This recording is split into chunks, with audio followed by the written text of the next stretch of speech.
मेरे प्रिय छात्रों, क्लास 10th के दो चरों में रैखिक समीकरण युग्म के पार्ट 13 में आपका स्वागत है। मैं उम्मीद करता हूं कि पार्ट 13 देखने से पहले आपने पार्ट 1 से लेकर पार्ट 12 तक अवश्य ही देख लिया होगा। हम लोग पार्ट 13 में 3.4 का अध्ययन करेंगे। 3.4 में विलोपन विधि के बारे में चर्चा किया है। तो सबसे पहले हम लोग उदाहरण नंबर 11 लेते हैं। इसमें कह रहा है कि दो व्यक्तियों की आय का अनुपात 9:7 है और उनके खर्चों का अनुपात 4:3 है।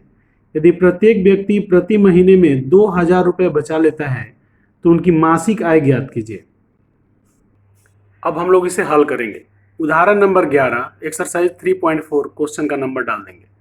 अब लिखेंगे कि माना आय की अनुपातिक राशि बराबर x है तथा खर्च की अनुपातिक राशि बराबर y है। तो इस एक्स वाई के आधार पर जब हम देखते हैं तो क्रमशः हमें दोनों व्यक्तियों की आय प्राप्त हो जाता है 9x रुपया और 7x रुपया, क्योंकि अनुपातिक राशि x है और आय का अनुपात 9x माने 9:7 है, इसलिए हम लोग आय को 9x रुपया और 7x रुपया ले लेंगे। उसी प्रकार अनुपातिक राशि खर्च का अनुपातिक राशि 4:3 है और अनुपातिक राशि को y ले लिए हैं, तो खर्च हो जाएगा 4y रुपया और 3y रुपया। अब प्रश्न से कहता है कि पहला व्यक्ति जो आय करता है और खर्च करता है तो 2,000 रुपया बचाता है। तो पहला व्यक्ति का आय है 9x और खर्च है 4y, तो आय में से खर्च घटा देंगे तो 2,000 रुपया बच जाएगा। यह हुआ समीकरण नंबर 1। फिर खर्च दूसरे व्यक्ति का आय है 7x रुपया और खर्च है 3y रुपया, तो बचा लेता है 2,000 रुपया। तो उसका समीकरण हो गया 7x - 3y बराबर 2,000, समीकरण नंबर 2। समीकरण 2 तक प्राप्त करने में कोई अंतर नहीं है, परंतु अब विलोपन विधि को खूब ध्यान से यहाँ समझिएगा। विलोपन विधि का मतलब होता है विलुप्त करना। विलुप्त करना माने बिलवा देना। तो हम यहाँ पर सोचेंगे कि हम x को बिलवा दें, माने x को विलुप्त करें कि y को विलुप्त करें। इसको समझने के लिए हमें थोड़ा ध्यान देना पड़ेगा। यहाँ पर x का गुणांक जो है 9 है और 7 है, तो 9 और 7 का लौसा निकालते हैं तो 9 7 का लौसा होता है 63 और 4 और 3 का लौसा होता है 12। तो हम यहाँ समझेंगे कि 63 बड़ा होता है और 12 छोटा होता है। तो इसलिए चूंकि y का लौसा छोटा है इसलिए हम y को विलुप्त करने का प्रयास करेंगे। तो y को विलुप्त करने के लिए हमें समीकरण 1 के y को 12y बनाना पड़ेगा। तो 12y बनाने के लिए 3 से गुना करना पड़ेगा और समीकरण 2 को 3y है उसको 12y बनाने के लिए 4 से गुना करना पड़ेगा। तो उसके नीचे हम एक भाषा लिखेंगे कि समीकरण 1 को 3 से तथा समीकरण 2 को 4 से गुना कर। अब आता है बात घटाने पर। अब हम यह देखेंगे कि घटाने पर विलुप्त होगा कि जोड़ने पर विलुप्त होगा। तो चूंकि माइनस उसको हम लोग गुना करेंगे तो -12y होगा, इसको भी गुना करेंगे तो -12y होगा, मतलब दोनों समीकरण के y को गुना किए तो -12y प्राप्त हुआ। तो हम लोग यदि जोड़ते हैं तो आंसर माइनस में आ जाता है और घटा देते हैं तो आंसर 0 हो जाता है, विलुप्त हो जाता है। तो इसलिए हम लोग लिखेंगे 4 से गुना कर घटाने पर लिखेंगे।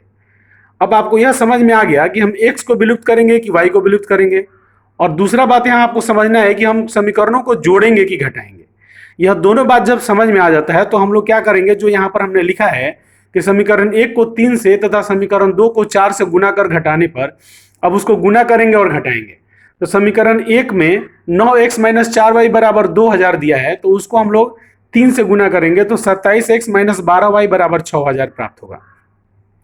उसी प्रकार समीकरण 2 को जब 4 से गुना करेंगे तो यह 28x - 12y बराबर 8,000 प्राप्त होगा।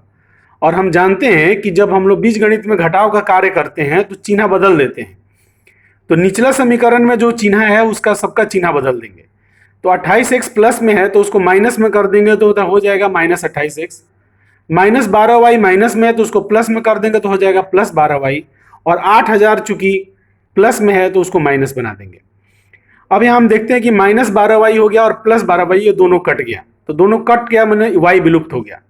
अब x को हल करेंगे तो 27x - 28x है तो हम देखते हैं कि -x आता है और 6,000 - 8,000 है तो हम देखते हैं कि -2,000 आ जाता है हल करने पर। अब -x बराबर -2,000 है तो समीकरण को आगे बढ़ाते हैं तो हमें प्राप्त होता है x बराबर 2,000। इसका मतलब हमें x का मान प्राप्त हो गया। अब इस x के मान को हम समीकरण 1 या 2 किसी में भी रख सकते हैं अपनी सुविधा के आधार पर। परंतु एक तरीका सीखना है, इसलिए हम समीकरण 1 में रख देंगे। समीकरण 1 में x का मान रखेंगे तो 9x है, तो इसलिए 9 गुना 2000 कर देंगे, -4y बराबर 2000। इसको आगे हल करेंगे तो प्राप्त होता है 18,000 - 4y बराबर 2000। तो -4y बराबर 2000 और 18,000 को पक्षांतर करेंगे तो -18,000 हो जाएगा। अब 2000 और -18,000 को हल करते हैं तो -16,000 प्राप्त होता है। तो अब -4 को पक्षांतर करेंगे तो y बराबर हो जाएगा -16,000 बटा -4, माइनस से माइनस कट जाएगा, 4 चौका 16, 4,000 रुपये हो जाएगा। इसका मतलब हुआ y बराबर 4,000। अब हम लोग आंसर लिखेंगे, हमको x और y का मान प्राप्त हो गया। अब आंसर लिखेंगे, अतः क्रमशः दोनों व्यक्तियों की मासिक आय बराबर 9 गुने 2000, 7 गुने 2000 है। इसका मतलब पहले व्यक्ति का मासिक आय 18,000 रुपया हो गया और दूसरे व्यक्ति का मासिक आय 14,000 रुपया हो गया। केवल आय पूछा है, खर्च नहीं पूछा है, इसलिए हम y का मान नहीं रखेंगे और यही हमारा आंसर हो जाएगा। अब उदाहरण 12 की हम लोग पढ़ाई करते हैं। इसमें लिखा है कि विलोपन विधि का प्रयोग करके निम्न रैखिक समीकरण युग्म के सभी संभव हल ज्ञात कीजिए। समीकरण है 2x + 3y = 8, 4x + 6y = 7। Question का नंबर हम लोग डालेंगे उदाहरण 12 एक्सरसाइज 3.4। 10 समीकरण युग्म, इसका मतलब हुआ प्रश्न में दिया गया समीकरण युग्म है। 2x + 3y = 8, यह हो गया समीकरण नंबर 1। 4x + 6y = 7, यह हो गया समीकरण नंबर 2। अब हम लोग यह देखेंगे कि हमें x को विलुप्त करना है कि y को विलुप्त करना है। यह देखने के लिए हमें लॉसा निकालना है। 2 4 का लॉसा 4 होता है और 3 6 का लॉसा 6 होता है। तो लॉसा x वाला कम है, इसलिए हम लोग x को विलुप्त करने के बारे में बात करेंगे। तो x को विलुप्त करने के लिए दोनों को बराबर करना है। तो 2x को 2 से गुना करेंगे तो 4x हो जाएगा और 4x को 1 से गुना करेंगे तो 4x हो जाएगा। अब हम लोग यहाँ पर भाषा लिखेंगे, समीकरण 1 को 2 से गुना करेंगे तथा समीकरण 2 को 1 से गुना कर। अब बात आती है घटाने पर कि जोड़ने पर। तो यहाँ पर देखेंगे कि यहाँ 4x बन जाने के बाद यह प्लस में रहेगा, यह 4x बन जाने के बाद प्लस में रहेगा। तो यदि जोड़ते हैं तो वह 8 हो जाएगा, परंतु घटाते हैं तो 0 हो जाएगा। तो लिखेंगे घटाने पर, हमें 0 करना है, मीन्स विलुप्त करना है। तो पहला समीकरण को 2 से गुना करेंगे तो 4x + 6y बराबर 16 प्राप्त होगा और दूसरा समीकरण को 1 से गुना करेंगे तो 4x + 6y बराबर 7 प्राप्त होगा। चूंकि हम लोग को घटाना है इसलिए चिन्ह बदल देंगे। तो निचला 4x का चिन्ह माइनस हो जाएगा, निचला 6y का चिन्ह माइनस हो जाएगा और 7 का चिन्ह माइनस हो जाएगा। हम यहाँ देखते हैं कि 4x 4x से कट जाता है, 6y 6y से कट जाता है और 16 में से 7 गया तो 9 प्राप्त होता है। तो बायां पक्ष में हो गया 0 और दाहिना पक्ष में हो गया 9। यहाँ x और y दोनों समाप्त हो गया। तो यहाँ पर इस परिस्थिति में, विलोपन विधि में जब यह परिस्थिति आ जाएगी तो लिखेंगे कि यह एक असत्य कथन है, यह कथन असत्य है, अतः समीकरण युग्म का कोई हल नहीं है। यह लिख देंगे, यही हमारा आंसर होगा। अब उदाहरण 12 में हम लोग देखते हैं कि यदि कथन सत्य है तो कोई हल, कथन असत्य है तो कोई हल नहीं है, किंतु कथन सत्य है तो इसके अनेक हल होंगे। इसी प्रकार हम लोग अब उदाहरण 13 में चलते हैं। उदाहरण 13 में कहता है कि 2 अंकों की एक संख्या एवं उसके अंकों को उलटने पर बनी संख्या का योग 66 है। यदि संख्या के अंकों का अंतर 2 हो तो संख्या ज्ञात कीजिए। ऐसी संख्याएं कितनी हैं? उदाहरण 13 में क्वेश्चन नंबर हम लोग डालेंगे उदाहरण 13 एक्सरसाइज 3.4। अब हम लोग जानते हैं कि 2 अंकों की जो संख्या होती है वह 2 अंकों से बनी होती है। एक होती है इकाई और दूसरी होती है दहाई। तो मान लेंगे कि माना इकाई अंक बराबर x है तथा दहाई अंक बराबर y है। तो हम जानते हैं कि जो दहाई अंक होता है उसको 10 से गुना करते हैं और इकाई अंक को जोड़ देते हैं तो संख्या तैयार हो जाती है। अतः संख्या बराबर 10y + x। दहाई अंक को y से गुना कर दिए और इकाई अंक जोड़ दिए। अब कहते हैं अंकों को उलटने पर बनी संख्या।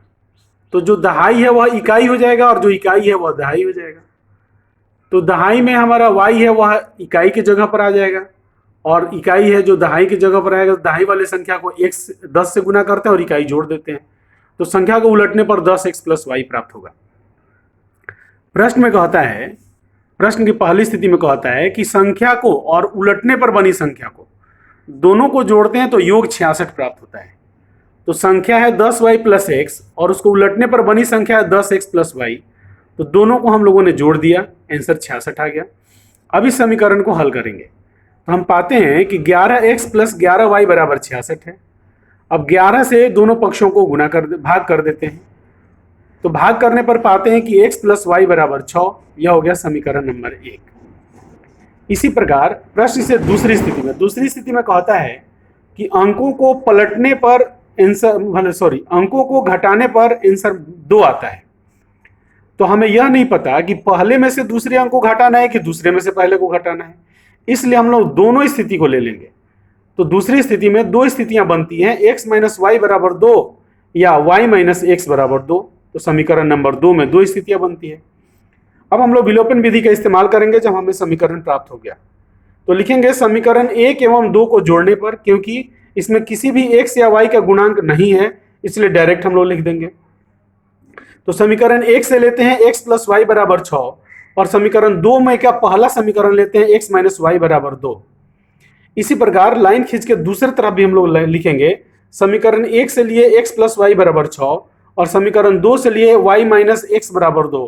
तो माइनस एक्स है तो माइनस एक्स को x के नीचे पहले लिख दिया और y को बाद में लिख दिया। तो पहले वाले बात को हम लोग घटाते हैं तो पाते हैं कि 2x बराबर 8 प्राप्त होता है, y से y कट जाता है, 2x बराबर 8 प्राप्त होता है।